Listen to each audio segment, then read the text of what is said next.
ये आकाशवाणी रायपुर है। प्रादेशिक समाचार बुलेटिन के साथ मैं शुभ्रा भट्टाचार्य।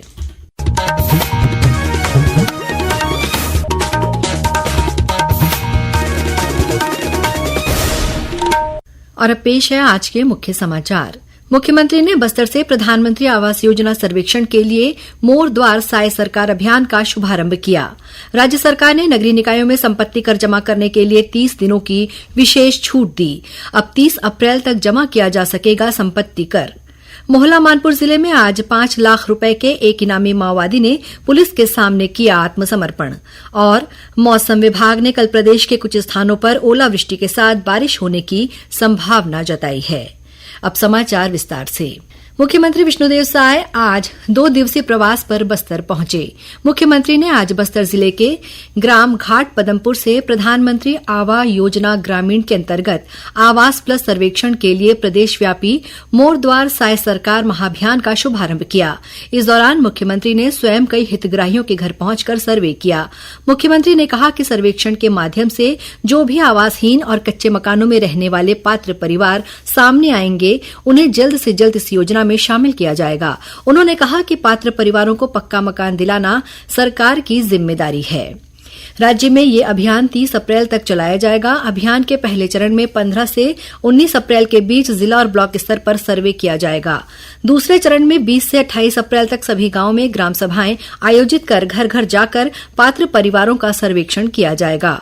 और तीसरे चरण में 29 और 30 अप्रैल को सभी सर्वेक्षणों की पुष्टि करके ग्राम सभा की स्वीकृति और सत्यापन के पश्चात अंतिम रिपोर्ट राज्य कार्यालय को भेजी जाएगी। इससे पहले मुख्यमंत्री ने जगदलपुर में जल संसाधन विभाग के मुख्य अभियंता कार्यालय का शुभारंभ किया। इस मौके पर श्री साय ने कहा कि इस कार्यालय के प्रारंभ होने से बस्तर संभाग के सभी 7 जिलों के विभागीय कामकाज में सुविधा होगी। मुख्यमंत्री विष्णुदेव साय की अध्यक्षता में विकसित बस्तर की ओर विषय पर परिचर्चा का भी आयोजन किया गया। इस अवसर पर कृषि विकास और किसान कल्याण विभाग द्वारा बस्तर क्षेत्र के समग्र विकास के लिए रोड मैप प्रस्तुत किया गया।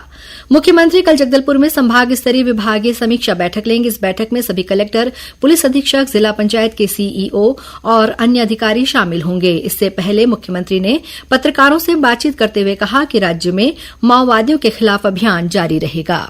मुख्य रूप से जो यहाँ का एक नासूर है नक्सलवाद से हमारी सरकार मजबूती के साथ लड़ रही है और हमारे माननीय केंद्रीय गृह मंत्री जी का भी संकल्प है कि 31 मार्च 2026 तक नक्सलवाद को पूरे देश से समूल नष्ट करना है। उसके बाद कैसे बस्तर का विकास हो, इस पर आने वाले 2 दिन तक यहाँ पर हम लोग कृषि कैसे बढ़े, यहाँ पर पर्यटन की अपार संभावना है, पर्यटन के क्षेत्र में कैसे इस क्षेत्र को बढ़ाएं, उद्योग धंधे कैसे स्थापित हों, इस सब पर परिचर्चा है। सभी लोगों से चर्चा करेंगे, उनका सलाह एकत्रित करेंगे और इसके लिए प्लान बनाएंगे। राज्य सरकार ने नगरीय निकायों में वित्तीय वर्ष 2024-25 के संपत्ति कर और विवरणीय जमा करने के लिए 30 दिनों की विशेष छूट दी है। अब 30 अप्रैल 2025 तक संपत्ति कर जमा किए जा सकते हैं। गौरतलब है कि नगरीय निकायों में संपत्ति कर और विवरणीय जमा करने की अंतिम तिथि 31 मार्च 2025 निर्धारित थी। राज्य सरकार ने भारतीय प्रशासनिक सेवा के 2 अधिकारियों के प्रभार में फेरबदल किया है। सामान्य प्रशासन विभाग द्वारा जारी आदेश के अनुसार आईएएस मुकेश कुमार बंसल को सामान्य प्रशासन विभाग में सचिव के प्रभार से मुक्त कर दिया गया है। उनकी जगह आईएएस रजत कुमार को सामान्य प्रशासन विभाग के सचिव का अतिरिक्त प्रभार सौंपा गया है। वहीं राज्य सरकार ने राज्य प्रशासनिक सेवा के 6 अधिकारियों का भी तबादला किया है। मोहला मानपुर जिले में आज 5 लाख रुपए के एक इनामी माओवादी ने पुलिस के सामने आत्मसमर्पण कर दिया। जिले के अतिरिक्त पुलिस अधीक्षक वाईपी सिंह ने एक पत्रकार वार्ता में बताया कि आत्मसमर्पित माओवादी Rupesh Mandavi Rajnandgaon Kanker border division committee के कोतरी एरिया कमेटी के सदस्य और एलओएस डिप्टी कमांडर के पद पर पदस्थ था। उन्होंने बताया कि ये माओवादी जिले के मदनवाड़ा, सीतागांव, औंधी और मानपुर के साथ ही कांकेर और नारायणपुर जिले में सक्रिय था। रायपुर स्थित भारतीय प्रबंध संस्थान आईआईएम के 14वें वार्षिक दीक्षांत समारोह का आज आयोजन किया गया। समारोह में कोलगेट पामोलिव इंडिया लिमिटेड की एमडी और सीईओ प्रभा नरसिम्हन मुख्य अतिथि के रूप में उपस्थित थीं।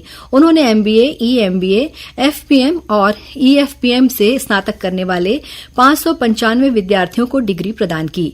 इसके अलावा 9 शोधार्थियों को डॉक्टरेट की उपाधि और विभिन्न श्रेणियों में 7 विद्यार्थियों को स्वर्ण पदक प्रदान किए गए। समारोह को संबोधित करते हुए आईआईएम के निदेशक रामकुमार कांकाणी ने कहा कि आज का दिन छात्र छात्राओं के जीवन का एक महत्वपूर्ण क्षण है। ये न केवल विद्यार्थियों के परिश्रम का उत्सव है, बल्कि आने वाले अवसरों के लिए एक लॉन्च पैड भी है। 595 डिग्री दिया गया। आज के 14वें दीक्षांत समारोह IIM रायपुर के 3 मेडल्स दिए गए हमने, और दैट इज हमारे MBA स्टूडेंट्स को, और 3 जो है टॉप परफॉर्मेंस जिनका सबसे ज्यादा ग्रेड आता है एग्जीक्यूटिव MBA प्रोग्राम में भी दिए। और उसके अलावा हमने एक स्टूडेंट को बेस्ट ऑलराउंड परफॉर्मेंस के लिए दिया। प्रादेशिक समाचार आप आकाशवाणी रायपुर से सुन रहे हैं। छत्तीसगढ़ की खबरों से है आपका वास्ता और खबरों की विश्वसनीयता से है हमारा वास्ता। आकाशवाणी समाचार रायपुर के प्रादेशिक समाचार बुलेटिन के साथ ही हमारे समसामयिक कार्यक्रम आप रेडियो के अलावा अपने मोबाइल पर भी सुन सकते हैं। आकाशवाणी समाचार फेसबुक, ट्विटर और यूट्यूब पर भी उपलब्ध है। हमारा Facebook page Chhattisgarh news on AIR, Twitter handle CGAIR news और हमारा यूट्यूब चैनल है छत्तीसगढ़ AIR न्यूज। तो अब रेडियो के साथ ही आपके मोबाइल के जरिए भी हम पहुंच रहे हैं आप तक। छत्तीसगढ़ की हर खबर के लिए सुनते रहिए आकाशवाणी समाचार। और अब आगे बढ़ते हैं बाकी के समाचारों की ओर। आकाशवाणी रायपुर के प्रादेशिक समाचार एकांश द्वारा प्रधानमंत्री मुद्रा योजना पर केंद्रित विशेष कार्यक्रम का प्रसारण कल 16 अप्रैल को सुबह 9 बजे से किया जाएगा। कार्यक्रम में प्रधानमंत्री मुद्रा योजना के हितग्राही रायपुर की ईशा पटेल से ली गई भेंटवार्ता का प्रसारण किया जाएगा। इसका प्रसारण छत्तीसगढ़ स्थित आकाशवाणी के सभी केंद्रों से किया जाएगा। रायपुर की क्राइम ब्रांच पुलिस ने IPL क्रिकेट मैच के दौरान महादेव ऑनलाइन सट्टा खिलाने के मामले में कोलकाता से 10 लोगों को गिरफ्तार किया है। सभी आरोपियों को रायपुर लाया गया है और उनसे पूछताछ की जा रही है। आरोपियों को कल कोर्ट में पेश किया जाएगा। क्राइम ब्रांच के एक अधिकारी ने बताया कि जांच अभी शुरू हुई है। आरोपियों से पूछताछ में कई अन्य लोगों के जुड़े होने की संभावना है। एंटी करप्शन ब्यूरो ACB की टीम ने आज गौरेला पेंड्रा मरवाही जिले के गौरेला में पदस्थ राजस्व निरीक्षक RI संतोष कुमार चंद्रसेन को 50,000 रुपए की रिश्वत लेते रंगे हाथों गिरफ्तार किया है। वहीं एक अन्य कर्मचारी मौके से फरार हो गया, जिसकी तलाश की जा रही है। राजस्व निरीक्षक ने एक किसान से जमीन संबंधी कार्य करने के एवज में रिश्वत की मांग की थी। सुप्रीम कोर्ट ने शराब घोटाला मामले में गिरफ्तार पूर्व IAS अधिकारी अनिल टुटेजा को जमानत दे दी है। हालांकि वे जमानत के बावजूद रिहा नहीं हो पाएंगे, क्योंकि इसी से जुड़े एक और मामले में उनके खिलाफ EOW ACB ने प्रकरण दर्ज किया हुआ है।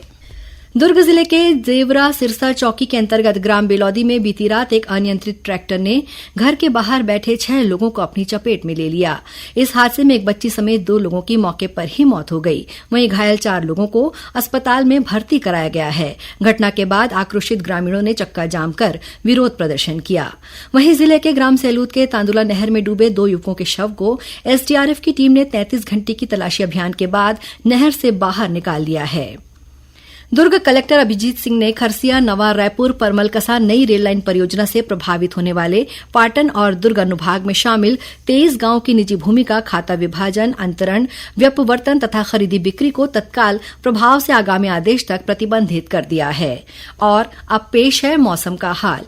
प्रदेश में आज राजधानी रायपुर सहित कई स्थानों पर अंधड़ चलने और गरज चमक के साथ हल्की बारिश होने की खबर है। वहीं मौसम विभाग ने कल 1-2 स्थानों पर ओलावृष्टि के साथ हल्की से मध्यम बारिश होने और आकाशीय बिजली गिरने की चेतावनी दी है। विभाग के मुताबिक एक द्रोणिका मध्य प्रदेश के दक्षिण भाग से दक्षिण गंगेटिक पश्चिम बंगाल तक छत्तीसगढ़ होते हुए ऊपरी हवा में बनी हुई है। इसके असर से प्रदेश में बदली बारिश की स्थिति बन रही है।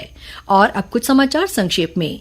छत्तीसगढ़ में राज्यपाल रमेन डेका की पहल पर पहली बार छत्तीसगढ़ रेडक्रॉस सोसाइटी के पदाधिकारियों का चुनाव संपन्न हुआ। कोरबा में हड़ताल पर बैठे एक पंचायत सचिव की आज हृदय गति रुक जाने से मौत हो गई। मृतक सचिव राजकुमार कश्यप ग्राम पंचायत चोढ़ा में पदस्थ था। जांजगीर चांपा जिले के ग्राम लछनपुर के बाजार में गैस सिलेंडर के पाइप में आग लगने से एक ही परिवार के 5 लोग झुलस गए। सभी को चांपा के अस्पताल में भर्ती कराया गया है। जशपुर पुलिस ने कल करीब 23 किलो गांजे के साथ एक आरोपी को गिरफ्तार किया है। जब्त गांजे की कीमत करीब 4 लाख रुपए बताई गई है। कोरबा जिले में एक वाहन के अनियंत्रित होकर नहर में गिर जाने से लापता हुए सभी 5 लोगों के शव बरामद कर लिए गए हैं। और CRPF के रायपुर के पास आरंग में स्थित ग्रुप केंद्र में कल टेनिस टूर्नामेंट का आयोजन किया गया। इसमें अनेक राष्ट्रीय और अंतर्राष्ट्रीय स्तर के खिलाड़ियों ने भाग लिया। अंत में मुख्य समाचार एक बार फिर।